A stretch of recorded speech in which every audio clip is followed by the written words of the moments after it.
we arrived in China Yeah. in September of 1944. Mm-hmm. We left the States in April of 44, and then we were in North Africa for a while, and then in India. Mm-hmm. We were up in the Assam Valley during the monsoon, and we waited till the weather, we could fly. And we flew over in September, 1st of September of 44. Mm-hmm. And we went, the group I was with, we went to Yunnan within a week of the time we got there. Not sure whether that decision was made based on the fact that there was less of a need in Europe at that time, or whether that decision had been made before we left the States. They did not tell us that. Our squadron commander may have known, he may not have known, I don't know that. Yeah. This guide that we had in 1991 was saying that the Americans had tortured communist Chinese. And that just wasn't true. That didn't happen.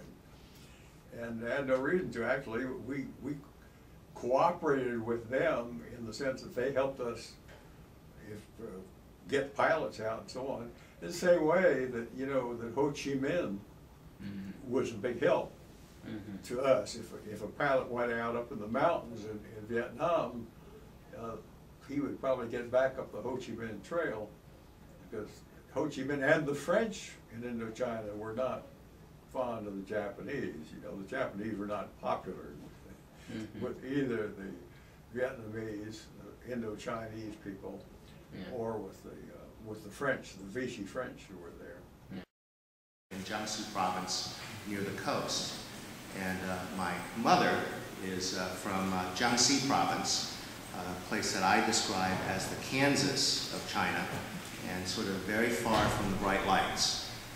The Japanese invasion forced or resulted in a mass evacuation from the coastal regions, and this included my father during his college days, and it was during this mass movement of the Chinese people that he was evacuated to the hinterlands, and his college was merged with my mother's, and that's how they met, and the rest is history, as they say. But that's not the only contact or the only reason for gratitude for the service of many Americans and for volunteers. Foremost among them, I've been hearing about the Flying Tigers ever since I was a little kid. They were the first American volunteer group of the Chinese Air Force in 1941 and 42, and commanded by then U.S. Army Air Corps aviator Claire Chennault, who was then a captain, and their mission was to defend China against Japanese forces. They were recruited with the direct approval of the President of the United States, Franklin Roosevelt, and the group consisted, as you all know, of 3 fighter squadrons with about 20 aircraft each. Captain Chennault had worked in China since 1937 as the military aviation advisor to Chiang Kai-shek, and then he spent the winter of 1940 in the Washington, D.C. area supervising the purchase of about 100 Curtiss P-40 fighters and recruiting about that number of pilots and approximately 200 other personnel who would eventually constitute the Flying Tigers. Good morning. Good morning. I'm very honored to be here to talk about a little bit of my personal experience with the Flying Tiger and talk about the unsung heroes. I think they really are the unsung heroes, have done so much for the United States and done so much for the relationship between China and the United States. For myself, during the time when the Flying Tiger was serving in China, I was still at school. And then later on, I was a war correspondent. Thank you. And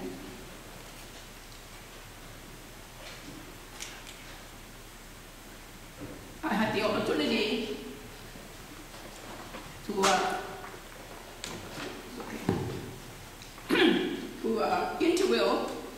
Chenault and the members of the Flying Tigers in the 14th Air Force. So I have written many articles as a reporter about what they have done and their achievement and so forth. And that's how I met my husband, General Chenault, as a reporter at that time. Then General Chenault, after the war, went back to China, and we met again, and we were married in 1947, which was also a long time ago. We spent 10 very good years together, and then, of course, he died after 10 years of our marriage. Congressman Mr. Wu, Senator Stevenson, Honorable Host Mr. Yang, my dear Anna Snow. My name is Fred Chow. One occasion was upon Chenault jumping over the wall, ready for China. In that period of time, those nations, individuals, nobody cared the poor Chinese against the Japanese, the brutal attack. This young man was jumped over the wall to China. His contacts with Madame Challenge, and then they were very considerate. This young man was willing to help. It's not like those my bond, those bunch of Americans went to China.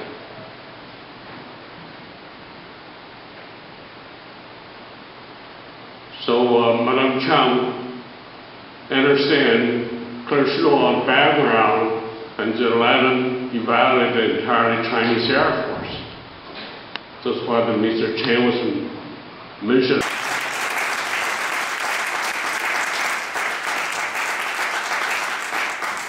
Thank you very much. I appreciate that introduction, and I'm always delighted to be with my generous wife, Anna. We have been friends for so many years. I like to tell people that after my first wife died in an airplane accident in '78, 2 years later, we're getting remarried, and at that time I was the whip of the Senate, and Howard Baker was the leader. And Howard called me on the day before we were going to get married and said, you have to go to China. My wife is in the hospital, and I was supposed to go over and talk to Deng Xiaoping at the request of President-elect Reagan, and you're going to do it. I said, well, I can't do that. I'm getting married tomorrow. He said, well, then go the next day. So I called Anna and said, I don't have any time to prepare for this. What should I do? She said, well, I'll join you. So she decided to fly to China with us and be in China with us. And I recall it so well because Catherine and I were literally on our honeymoon, but the New York Times reported that Anna and I were there on our honeymoon.